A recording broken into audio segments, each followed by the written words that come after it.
ನಾವು ಉತ್ತರ ಕನ್ನಡ ಜಿಲ್ಲೆ ಕಾರವಾರ ಡಿಸ್ಟ್ರಿಕ್ಟ್. ಎಷ್ಟು ಜನ ಬಂದಿದ್ದೀರಾ ಸರ್? ಯಾವ ರೀತಿಯಾಗಿ ತಯಾರಿ ನಡೆಸ್ಕೊಂಡ್ ಬಂದಿದ್ದೀರಾ ಮ್ಯಾಚ್? ನಮ್ದು 15 ಜನರ ಟೀಮ್ ಇದೆ.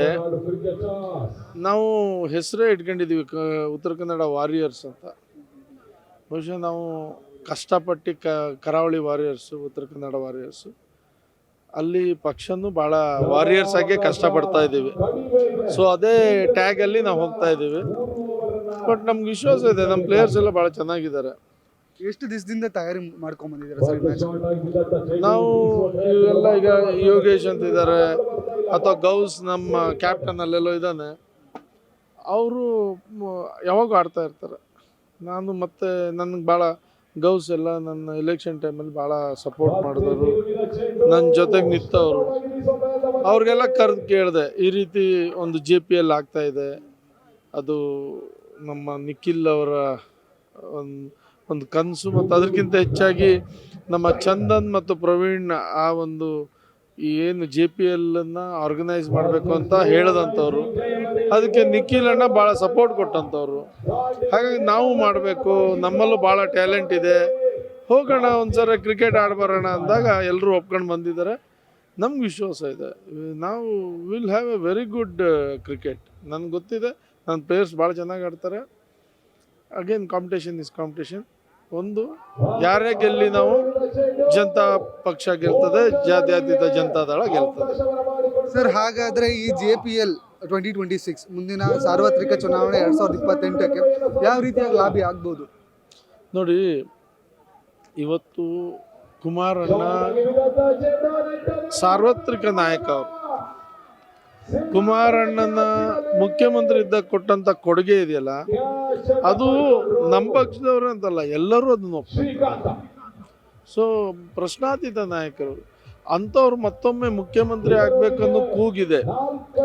ಮತ್ತು ಜಾತ್ಯತೀತ ಜನತಾದಳಕ್ಕೆ ಇಡೀ ರಾಜ್ಯದಲ್ಲಿ ಅದರದ್ದೇ ಆದ ಒಂದು ಶಕ್ತಿ ಇದೆ. ಇವೆಲ್ಲ ಏನಾಗ್ತದೆ ಅಂದರೆ, ನಾವು ನೋಡಿ, ಉದಾಹರಣೆಗೆ 24 ಜಿಲ್ಲೆ ಇಲ್ಲಿ ಬರೋದ್ರಿಂದ ನಮ್ಮಲ್ಲೊಂದು ಕಾನ್ಫಿಡೆನ್ಸ್. ಹೌದು, ಈಗ ನಾನು ನೋಡಿ, ಉದಾಹರಣೆಗೆ ಉತ್ತರ ಕನ್ನಡ ಜಿಲ್ಲೆಯಲ್ಲಿ ನನ್ನ ಕ್ಷೇತ್ರ ಕುಮಟಾ ಕ್ಷೇತ್ರ ಮತ್ತು ಕಾರವಾರ ಸಿರ್ಸಿ ಪ್ರಬಲವಾಗಿತ್ತು. ನಾನು ಇಡೀ ಉತ್ತರ ಕನ್ನಡ ಪ್ಲೇಯರ್ಸ್ ಕೂಡ್ಸೋದಕ್ಕೆ ಒಂದು ಅವಕಾಶ ಆಯಿತು. ಸೊ ಒಂದು ಆರ್ಗನೈಸೇಷನ್ ಆಯಿತು. 100% ಇವತ್ತು JPL ಕ್ರಿಕೆಟ್ ಅಂತ ಆದ್ರೂ ಆರ್ಗನೈಸೇಷನ್ಗೆ ನಾವು ಹೊಸ ಜನ್ರೇಷನ್ಗೆ ಕೂಡಿಸುವಂಥ ಒಂದು ಕೊಂಡಿ ಅಂತ ತಿಳ್ಕೊಂಡಿದ್ದೀವಿ. ಹಾಗಾದರೆ ಈ JPL 2026 ಪ್ರತಿ ಜಿಲ್ಲೆಗಳಲ್ಲೂ ಪಕ್ಷ ಸಂಘಟನೆಗೆ ತುಂಬ ಹೆಲ್ಪ್ ಆಗ್ತಿದೆಯಾ? ಸ್ವಾಭಾವಿಕ. ಯಾಕಂದರೆ ಒಂದಿಷ್ಟು ಯಂಗ್ಸ್ಟರ್ಸ್ ಕೂಡೋದ್ರಿಂದ ನಮಗೂ ಒಂದು ಕಾನ್ಫಿಡೆನ್ಸು, ಮತ್ತು ಈ ಎಲ್ಲರೂ ಸೇರಿ ಇಲ್ಲಿ ಬೆಂಗಳೂರಿಗೆ ಬರೋದ್ರಿಂದ ಈಗ ನಮಗೂ ಉತ್ತರ ಕನ್ನಡ ಹುಡುಗರಿಗೂ ಅನಿಸ್ತದೆ, ಯಾವುದಪ್ಪ ನಮ್ಮ JDS ಪಕ್ಷ ಭಾಳ ದೊಡ್ಡ ಇದೆ. ಮತ್ತು ಹೊಸ ಏನು ವಿಶೇಷವಾಗಿ ನೆಕ್ಸ್ಟ್ ಲೆವೆಲ್ ಲೀಡರ್ ಇವತ್ತು ಯಾರು ಅಂದರೆ ರಾಜ್ಯದಲ್ಲಿ ನಮ್ಮ ನಿಖಿಲ್ ಕುಮಾರಸ್ವಾಮಿ. ಸೊ ಅವರ ಕಲ್ಪನೆ ಹೇಗಿದೆ ಅನ್ನೋದು ಇಡೀ ರಾಜ್ಯಕ್ಕೆ ಒಂದು ಪರಿಚಯ ಕೊಡೋದಕ್ಕೆ ಇದೊಂದು ವೇದಿಕೆ ಅಂತ ನನಗೆ ಅನಿಸ್ತಾ ಇದೆ.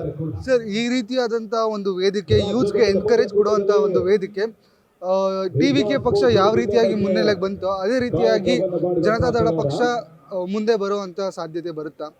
ಯಾವ ರೀತಿಯಾಗಿ ಇದು ನಿಖಿಲ್ ಕುಮಾರಸ್ವಾಮಿ ಅವ್ರಿಗೆ ಸಹಾಯ ಆಗ್ಬೋದು? ಜೆನ್ ಝಿ ಇವತ್ತಿನ ಟಾಕ್ ಆಫ್ ದ ವರ್ಲ್ಡ್. ಈಗ ಎಲ್ಲ ಕಡೆ ನೋಡ್ತಾ ಇದ್ದೀವಿ, ಅದು ತಮಿಳ್ನಾಡಲ್ಲೂ ಎತ್ಕೊಂಡಿದ್ವಿ. ಏನು ಅಂದರೆ, ಈಗಿನ ಜನ್ರೇಷನ್ನವರಿಗೆ ಏನಾದರೂ ಹೊಸತನ ಮಾಡೋದು ಮತ್ತು ಅವ್ರನ್ನ ಇನ್ವಾಲ್ವ್ ಮಾಡ್ಕೊಳ್ಳೋವಂಥದ್ದು. ಯಾಕಂದರೆ ಅವರು ಹೆಚ್ಚಿನ ಪರ್ಸೆಂಟೇಜಲ್ಲಿ ಇದ್ದಾರೆ. ಸೊ ಒಂದು ಹೊಸತನ ತರುವಂಥದ್ದು ಮಾಡಬೇಕು ಅನ್ನೋದು ಅವ್ರಿಗೆ ಯಾವಾಗೂ ಇದೆ. ಕುಮಾರಸ್ವಾಮಿಯವರು ಒಂದು ಹೊಸ ಯೋಜನೆಗಳಿದೆ ಅನ್ನೋದು ಅವ್ರಿಗೆ ಗೊತ್ತಿದೆ.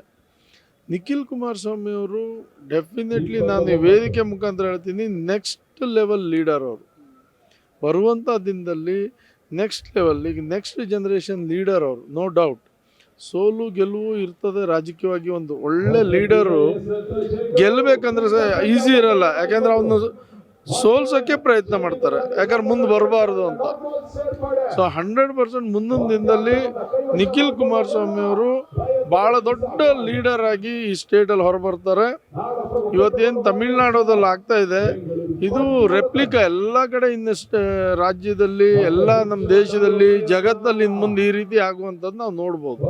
ಹಾಗಾದ್ರೆ ನಿಮ್ಮ ಪ್ರಕಾರ ಜೆನ್ಜಿ ಪೀಪಲ್ ಇಂದ ಜೆನ್ಜಿ ಯೂತ್ಸ್ ಇಂದ ನಮ್ಮ ರಾಜ್ಯ ರಾಜಕಾರಣನೇ ಆಗಿರ್ಬೋದು ಅಥವಾ ದೇಶದಲ್ಲಿ ರಾಜಕಾರಣ ಬದಲಾಗುತ್ತೆ ಅಂತ ಹೇಳ್ತಿದ್ದೀರಾ ಸರ್? ಆಬ್ವಿಯಸ್ಲಿ ನಾವು ಇಂಡಿಯಾ ಯೂತ್ಸ್ ಪರ್ಸೆಂಟೇಜೇ ಜಾಸ್ತಿ ಇದೆ. ನಾವು almost more than 59% below 36 ಇಯರ್ಸಲ್ಲಿದ್ದಾರೆ.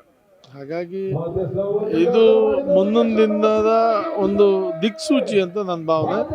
Definitely ನಮ್ಮ ಭಾಗ್ಯ ದೇವೇಗೌಡರ ಪಕ್ಷ, ಅವರ ಹಿರಿತನ, ಜೊತೆಗೆ ಕುಮಾರಣ್ಣವರ ಅನುಭವ, ನಿಖಿಲ್ ಅವರ ಹೊಸ ಪ್ರಯೋಗ ಮತ್ತು ನಿಖಿಲ್ ಕುಮಾರಸ್ವಾಮಿ ಅವರು ಹೋದಲ್ಲಿ ಅವ್ರು ಸಿಗ್ತಿರುವಂಥ ರೆಸ್ಪಾನ್ಸ್ ನೋಡಿದ್ರೆ ನಾವು ಭಾಳ ಒಳ್ಳೆ ಟ್ರ್ಯಾಕ್ ಇಟ್ಕೊಂಡು ಹೋಗ್ತಾ ಇದ್ದೀವಿ ಅನಿಸ್ತದೆ. ನೆಕ್ಸ್ಟ್ ಜನರೇಷನ್ ಪಾಲಿಟಿಕ್ಸ್ಗೆ JDS ಸಜ್ಜಾಗಿ ನಿಂತಿದೆ. ನಿಖಿಲ್ ಕುಮಾರಸ್ವಾಮಿ ಅವರ ನೇತೃತ್ವದಲ್ಲಿ ಮುಂದಿನ ದಿನದಲ್ಲಿ ಪಕ್ಷ ಮತ್ತೂ ಒಳ್ಳೆ ಸಂಘಟನೆ ಆಗ್ತದೆ ಅಂತ ನನ್ನ ಭಾವನೆ. ಸರ್, ಹಾಗಾದ್ರೆ 2028ರ ಸಾರ್ವತ್ರಿಕ ಚುನಾವಣೆಯಲ್ಲಿ ಯಾರು CM ಆಗ್ತಾರೆ ಸರ್? 28ರಲ್ಲಿ ನನ್ನ ನಿರೀಕ್ಷೆ ನನ್ನ ಪಕ್ಷದವನಾಗಿ, ಆದರೆ ಜನಸಾಮಾನ್ಯರ ನಿರೀಕ್ಷೆನೂ ಏನಿದೆ ಅಂದರೆ ಈ ಬಾರಿ ಕುಮಾರಣ್ಣ ಮುಖ್ಯಮಂತ್ರಿ ಆಗಬೇಕು ಅಂತ. ಯಾಕೆಂದರೆ ಅವ್ರು ಕೊಟ್ಟಂಥ ಕಾರ್ಯಕ್ರಮಗಳು ಇವತ್ತು ಜನರ ಮಧ್ಯೆ ಇದೆ. ಹಾಗಾಗಿ ಜನರ ನಿರ್ಧಾರ ಕುಮಾರಣ್ಣನ ಮುಖ್ಯಮಂತ್ರಿ ಮಾಡಬೇಕು ಅಂತ. ನಮ್ಮ ಆಸೆ ಕುಮಾರಣ್ಣ ಮುಖ್ಯಮಂತ್ರಿ ಆಗಬೇಕು ಅಂತ.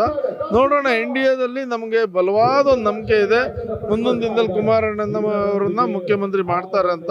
ಜನರು ಏನು ಅಭಿಪ್ರಾಯ ಇದೆ ಅದನ್ನ ನಡೆಸ್ಕೊಡ್ತಾರೆ ಅನ್ನೋದು ನನಗೆ ಬಲವಾದ NDA ಅವ್ರ ಮೇಲೆ ನಂಬಿಕೆ ಇದೆ. ನೀವು ಸಣ್ಣ ಆಗ್ಬೇಕಲ್ವಾ? ಅದು ಒಂದು ಉತ್ತಮ ಆಹಾರದಿಂದ ಸಣ್ಣ ಆಗ್ಬೇಕಲ್ವಾ? ಪ್ರತಿದಿನ ನಮ್ಮ ಜೀನಿ ಸ್ಲಿಮ್ನ ಯೂಸ್ ಮಾಡಿ ಯಾವುದೇ ಸೈಡ್ ಎಫೆಕ್ಟ್ ಇಲ್ದಂಗೆ ನೀವು ಸಣ್ಣ ಆಗ್ತೀರಾ.